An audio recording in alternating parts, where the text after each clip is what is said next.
Friends, இந்த டேஸ்டியான கேக்கை நம் பர்த்டே பார்ட்டி போன்றவைகளுக்கும் செய்து கொடுக்கலாம்.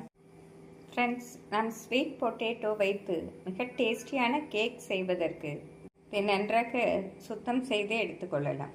நன்றாக கழுவிய பின் நாம் தோல் நீக்கி வட்ட வட்டமாக நறுக்கி எடுத்துக்கொள்ளலாம்.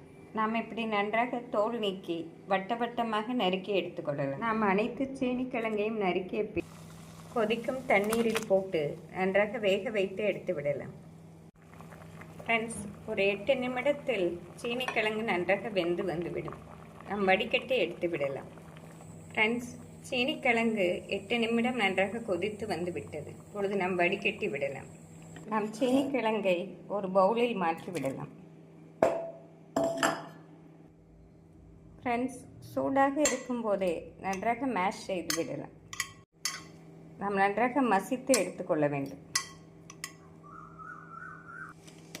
நன்றாக மசித்த பின் இதனுடன் 2 ஸ்பூன் ஜீனி சேர்த்து விடலாம். நாம் 1 ஸ்பூன் கார்ன்ஃப்ளவர், 1 ஸ்பூன் மைதா மாவு சேர்த்து விடலாம். நன்றாக பிசைய வேண்டும். நாம் நன்றாக மாவு பதம் பிசைய வேண்டும். ஃப்ரெண்ட்ஸ், நாம் இதே போல் நன்றாக பிசைந்து நாம் வட்ட வட்டமாக உருட்டி எடுத்துக்கொள்ளலாம். ஃப்ரெண்ட்ஸ், இப்படி நாம் வட்ட வடிவமாக குக்கீஸ் போல் உருட்டி எடுத்துக்கொள்ளலாம். இது பார்ப்பதற்கே மிக அழகாக இருக்கும். ஃப்ரெண்ட்ஸ், நாம் இப்படி ஒரு பேனில் ரீஃபைண்ட் ஆயில் ஊற்றி விடலாம். ரீஃபைண்ட் ஆயில் ஊற்றி நாம் பொரித்தால் தான் டேஸ்டியாக இருக்கும். எண்ணெய் காயவும் நாம் போட்டு விடலாம். ஃப்ரெண்ட்ஸ், இது ஒரு 2 நிமிடத்திலே நன்றாக வெந்து வந்துவிடும். திருப்பி விடலாம். ஃப்ரெண்ட்ஸ், அடுத்த பக்கமும் இதே போல் கோல்டன் கலராக வரவும் நாம் எடுத்து விடலாம்.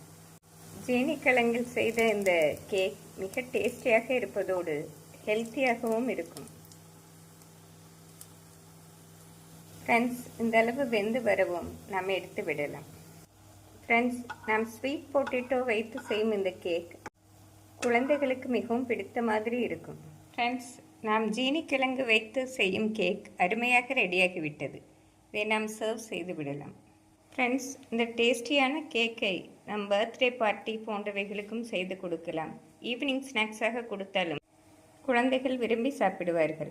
இது டேஸ்டியாக இருப்பதோடு மிக ஹெல்த்தியாகவும் இருக்கும். இதை செய்து பார்த்து எப்படி இருக்கிறது என்று கூறுங்கள். Thank you friends.